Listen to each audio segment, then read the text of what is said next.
Hey everyone, I'm Mike Settele, and this is my final SAT prediction video ever. At least for the reading section, I will have a separate video with my math predictions, but the good news is that this is going to work for every single SAT test date. Whether you take the SAT in March or May or August or October, these predictions will hold. They'll also work over the next several years, as long as this particular version of the SAT sticks around, the version that we first saw in 2024, the first ever digital SAT. So how is that possible? How can I make predictions many years in advance? Well, throughout this video, I'm going to keep coming back to the same analogy. We're going to think about a deck of cards, okay? And if you've ever played cards, then you're going to get a hand of something dealt, right? Let's say 5-card poker, right? You're going to get 5 cards in your hand. And this 5-card hand kind of represents your specific SAT test date, right? And each card is kind of like a specific question on the test. Now, when you guys watch prediction videos, what you really want is for someone to tell you exactly what cards are going to show up in your hand, exactly which questions you're going to get on your specific SAT. That is impossible. If you ever played poker, you know you can't predict exactly what cards everyone is going to get. But a good poker player knows what's in the deck and can make rough predictions about what's going to show up in people's hands based on their knowledge of the deck. And that's exactly what we're going to do in this video. I know this deck very, very well. I know it based on the practice test, based on the question bank, based on my 20 years of experience with the SAT. So we're really going to focus on predicting what's going to be in that deck and then making rough predictions about what specifically is going to show up on your SAT. But those things are going to be kind of variable, and I will do my best to explain how much variation you'll see. But regardless, if you are preparing for the SAT correctly, you should be able to predict what's in that deck, and I hope to give you a better sense of it so that no matter what cards you get dealt on your specific SAT, you are ready. In fact, with the reading section, it's kind of like we have 5 separate decks that we're drawing from and 5 separate hands that we get to see. So let me explain what I mean. Now, one way to think about the reading modules is that their 27 questions represents a 27-card hand. And already we can make some solid predictions about what that's going to look like. Specifically, it's kind of like there's 5 different things that are going to show up in your hand, and we actually know the rough proportions of those things. So most reading modules are going to kind of start with the same kind of 4 questions. We'll always have the same order. We will start with vocabulary questions. You'll usually get about 4 of those. Then you'll have about 10 passage questions, then 6 grammar questions, 3 transitions, and 4 outlines. Now, we don't know exactly how many you're going to get of each of these. It is a little bit variable. Even within one test, the first module tends to have more like 5 vocabulary questions, whereas the second module tends to have 4. So that's okay. We just want to get the rough proportions. And throughout the rest of this video, I am going to go just group by group, deck by deck, since each of these things is kind of separate. They kind of behave differently, and we're choosing from a different deck. They're very distinct kinds of questions. We're going to be able to go deck by deck, hand by hand, and think about predictions for each type of question. As I do that, I'm going to combine the modules. We're going to think about the first and second module together. Generally, my predictions are thinking about what happens if you get placed in the hard second module, but it really shouldn't matter if you're in the easy module. The topics are basically the same. We're choosing from the same deck. It's really just about the difficulty of the questions. But let's take a look at what we would get from the vocabulary questions on a typical SAT. So as I said, the number of vocabulary questions can vary. The first module tends to have 5. The second module tends to have 4, giving us 9 total across our SAT. So that's kind of like 9 cards we're getting dealt. But even there, it's variable. It might be 8, it might be 10. I'm going based on the practice tests and my own experience, but it's not set in stone. But this is a pretty good starting prediction. And let's start with another kind of easy prediction to make. I think you're going to get one of these nearly mean questions. So you might already know that there are 2 types of vocabulary question in the SAT. You might actually not know this, that the first one on the left is the most common type of question. Which choice completes the text with the most logical and precise word or phrase? You get a passage, it's got a blank, fill in the blank with the answer choices. Pretty straightforward. But even if you've taken a couple of practice tests, you might never have seen one of these other question types. These ones don't have a blank in the passage. There's a word that's underlined, and they're asking, as using the text, what does the underlined word most nearly mean? Hence the nearly means questions. Now, I predict that you are going to get maybe one of these on the test, okay? Just like I said, some practice tests had none, so you might not get any, but this is a perfect way to start our predictions by talking about the fact that your hand might not have any of these cards. But you should know that they're in the deck so that if you do get one, you're not freaking out about a question type that you've never seen. So if you've never seen one from your practice test, you can easily go to the question bank and find these and then kind of get a sense of how they work. And I can give you one other prediction with that. The second part of this, I predict that the answer for one of these nearly means questions won't be the main definition of the word. Typically, these questions tend to focus on more common words that have multiple definitions, and generally in context, they will use kind of a secondary definition of the word. But, just go by the context, go by what it's saying, go by the passage. The point is, don't just pick the first answer that seems like a good definition of the word. Pay attention to the context. These questions are not really hard. I just want you to be aware they're in the deck, even if you've never seen one, so you should be prepared to see them. Let's do a more interesting prediction. I predict that you're going to have 4 of these learn new words questions, okay? So this is my own designation. And what are they? Okay, these are going to be questions with 2 or more answer choices that most SAT test takers won't know. So it could be 2 answers, 3 answers, or sometimes all 4 answers that you don't know. You might have experienced that yourself at some point if you've been practicing. No matter what happens, it's not really great when you don't know the answer's definitions, right? You don't know those vocabulary words and what they mean, because then you kind of have to guess, even if you understand exactly what the passage is saying and what kind of word you're looking for. So if this prediction is wrong, if you take your SAT and you're like, I didn't have 4 of these, that might be a good thing. It might just be that you have a better than average vocabulary. If you have more than 4, then it might mean that you have a worse than average vocabulary. But this is kind of from my experience, knowing what words high school students tend to know. I'm kind of thinking about it that way. And I feel like there's going to be 4 that most people would have some sort of trouble with. But let's take some hypotheticals and talk about how both your vocabulary skill and luck can affect this prediction. So this is supposed to represent 2 different SATs. So each white box is a different SAT. And you can see in each SAT, we have 4 columns to represent the 4 learn new words questions that I predict most people would see. And then for each of those questions, we're just going to keep it simple. There's 2 answer choices that most people wouldn't know. So 8 total words per SAT that you don't know the definitions of. Okay, fine.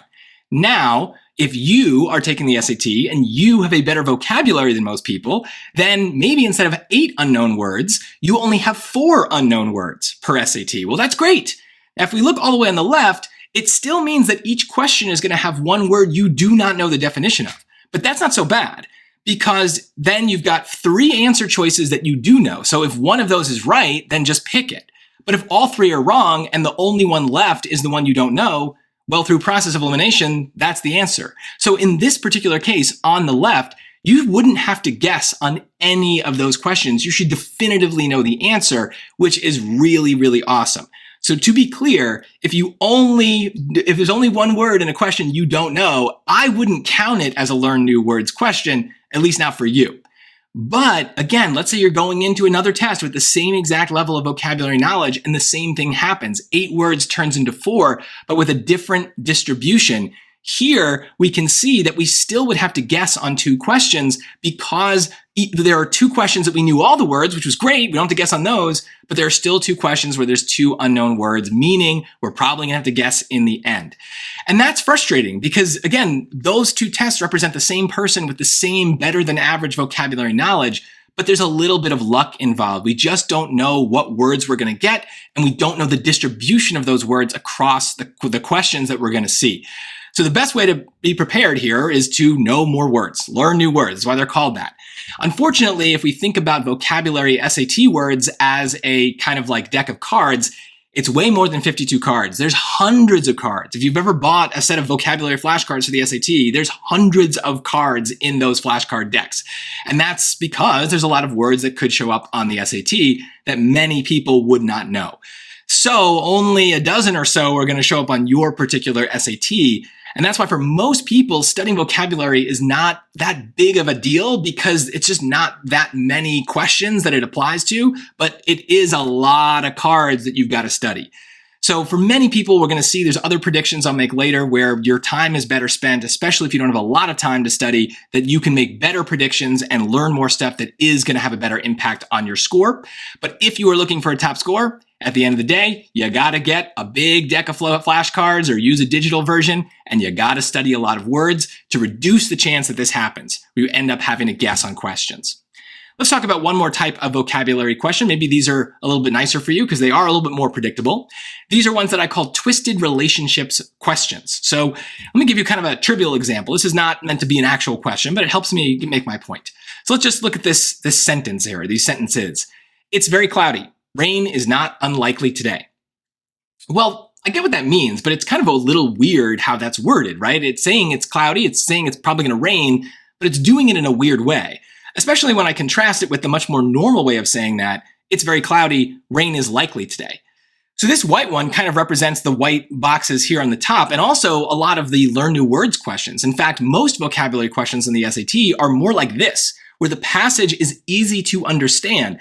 We can get clues from the passage to fill in that blank, and then it's just a matter of knowing the right words and the choices. We might not know the words' definitions and the choices, but we at least know what kind of word we're looking for. That's most vocabulary questions in the SAT. The yellow one, though, is one of these twisted relationships questions. And I do predict that some vocabulary questions will have these twisted passages that are hard to follow. They might do something very literally like that yellow one there does, where it just puts a negative word in front of the blank, and that completely flips what we're trying to say. We're still saying that it's likely to rain, but notice that the word we're using to fill in the blank is kind of like the opposite of what we're trying to say because of the way that negative word not affects it. Trust me, there's going to be even harder ones where there's more negative words. There's lots of twists and clauses and other things that are trying to distract you. So this is one of those cases where the words in the answer choices will probably be familiar to you. But that's not the skill they're testing. They're trying to make sure you understand the logic of the passage. That can be a very hard thing, even if you have a really, really good vocabulary. So I just want you to know, these are in the deck. Expect these. If you think I'm wrong about this prediction, honestly, this is a case where you're probably wrong. It is very likely you're going to get 1, 2, 3 of these per SAT, especially in the hard modules. So if you don't get any, it's more likely that you're falling for whatever trap they're setting for you. So you got to make sure to keep that in mind, that these are in the deck. I think it's very likely you're going to get at least 2, no matter what hand you get dealt, no matter when you take the SAT. So hopefully, though, this gives you a better sense of what to expect for the vocabulary questions so that you can make some sort of predictions as you're going through and have a sense that you're kind of hitting these different types of questions. Let's look at the passages. So each module is going to have roughly 10 passage questions. That's 20 total, and that's actually really consistent from test to test. So I think that's a pretty solid number to expect. Unfortunately, beyond that, there's really not much I can predict about the passages. They're very, very variable. Let me start with the most kind of plain prediction I can make, which is I predict that you will have one of those cross-text connections passages. That's the one with 2 texts where you have to like compare or contrast them. There's just basically one of those per SAT. It's very consistent. I don't know if it'll be in the first module or the second module, but you're going to get one. If you don't like these, though, notice there's only one. So there's a lot of other stuff. If you are running out of time, especially, and you don't want to do these questions, skip them, leave them for last. Make sure you guess randomly on something there, but you can skip them at first. You don't need to do them. There's way more points in the other questions. So that's my advice for the cross-text connections. Moving on, something that's a little bit bigger of a piece of this test are main idea questions. So in my opinion, these include everything that talks about the main idea, the main purpose, or the overall structure of the text. The College Board separates those and thinks of them as different questions, but I do not think it matters. On the one hand, though, even though there is this kind of variety in the question, there's this other kind of similarity. They do tend to be easier questions. In fact, you're more likely to see these in Module 1 than in Module 2, but generally speaking, each SAT is going to have roughly 4 of them. Maybe 5, maybe 3, but roughly 4, so it makes up a bigger part of the test. And this is kind of the way that we should be thinking about lots of other questions on the test, is they're there, but there's nothing that really dominates. So there are 3 other types that you're likely to see a bunch of. There's about 4 graph and chart questions that you'll see on your SAT at some point. There are roughly 4 of those support and weaken passages where you have to support or weaken a claim. Both of those types tend to show up more in the hard module, but it could be either. And then finally, there's usually 4 of those logic or inference questions. That usually is more of an even split, 2 in each module. Nothing dominates though, right? There's a bunch of colors here. None of them kind of takes over the whole thing. So that just shows how much variety there is. Plus, there are these 3 questions I didn't color in here. Those could be all sorts of things. Some of them are like about an underlying portion of the text. Some of those are those illustrate the claim passages, which I think are pretty easy. Others are just really hyper-focused on one particular fact in the passage. So they're not really a main idea, but they're not really any of these other things either. And so that just shows there's a wide variety of different types of questions that we could see. And then in terms of the topics, people are always like, yeah, but like how many poem questions are there going to be? All that doesn't really matter to me, but it matters a lot to you guys. Generally, I just think that the poem question is just another main idea question. I don't think of it as anything different. Same with those literature questions from novels and short stories. There might be a main idea one. There might be some of those other types that are literature based. Doesn't really matter though. It doesn't affect how I answer the question. And a lot of people love to complain about the science passages.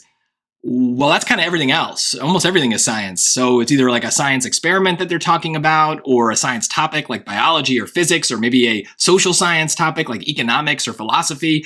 They're all kind of science. So if you say you hate the science passages, you kind of just hate the passages, which is fine. Like I said, they're very unpredictable.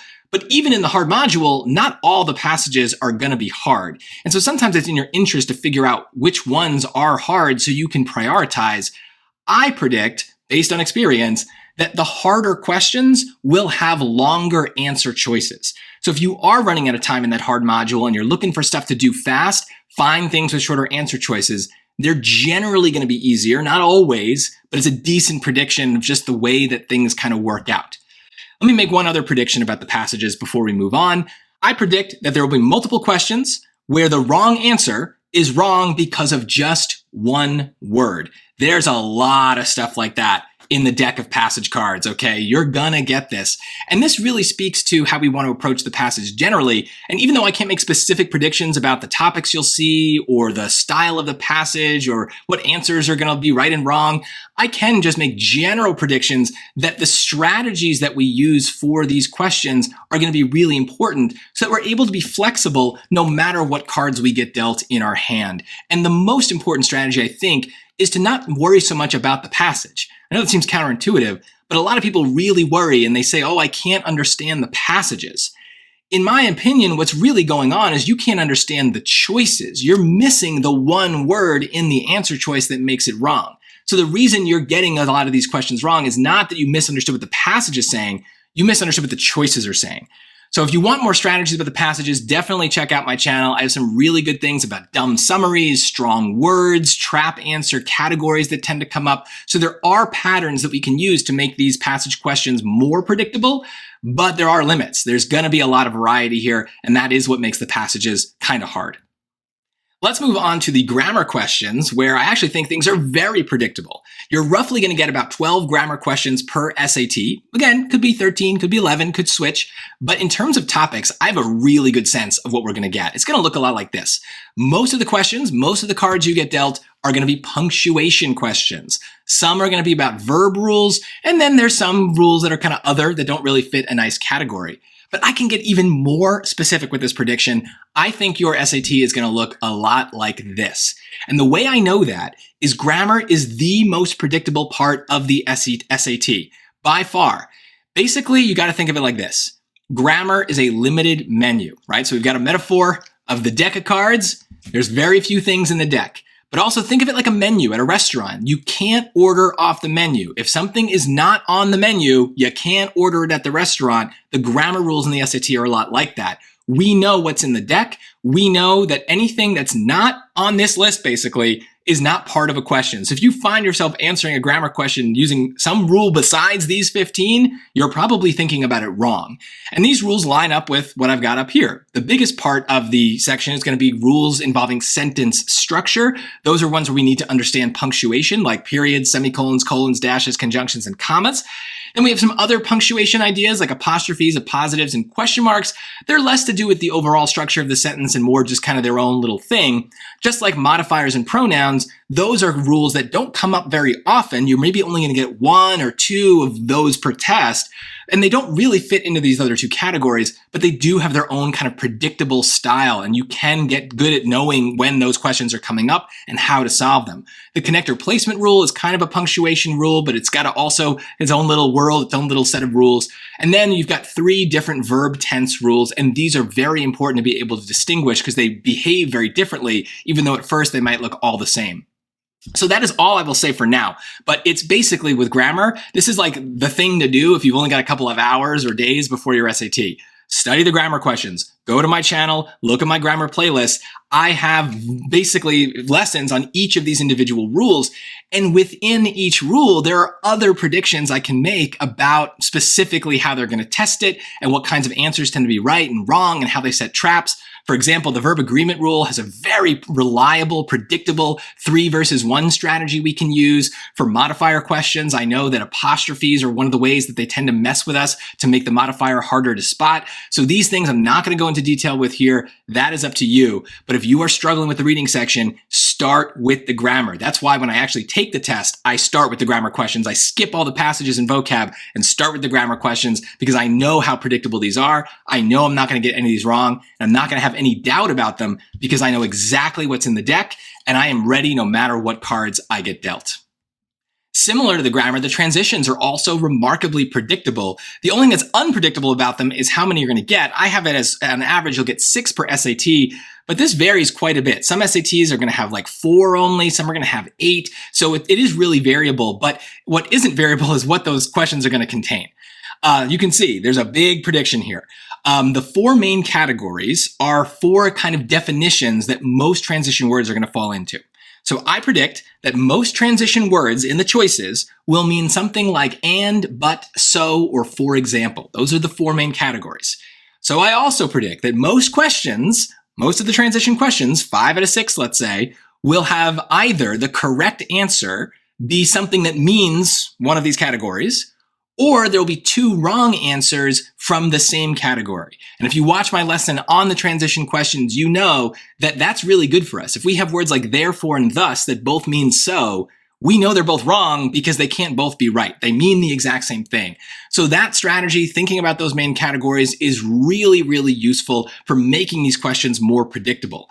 And to kind of focus on that last statistic there, I went through every single College Board transition question and I counted up how often certain transitions came up. The top 20 transition words accounted for 65% of all the answer choices in all the questions. So roughly 2/3 are just 20 words. If you're really ambitious, the top 50 transition phrases accounted for 90% of all the answer choices. So yes, there is some stuff that's unpredictable, but this is a very predictable part of the test. Thinking back to the vocabulary, right? We said a vocabulary flashcard deck is going to be hundreds of words. There's hundreds, if not thousands of words in English that could show up on the SAT that you would need to know the definition of. This deck, much, much thinner, right? If you are just looking at the top 20 words, you're going to get pretty far. If you're even more ambitious and want to learn the top 50, again, you're going to cover pretty much all of these. So it's a much thinner deck. So if you are kind of crunched for time with your studying, this is a great place where the predictability works in your favor. Again, just watch that lesson on transitions and you'll be able to see all those words and start to memorize them. Finally, we have the outline questions, what some people call the student note questions, what the College Board calls the rhetorical synthesis questions. We do have a lot of variety in the number that we're going to see on the SAT.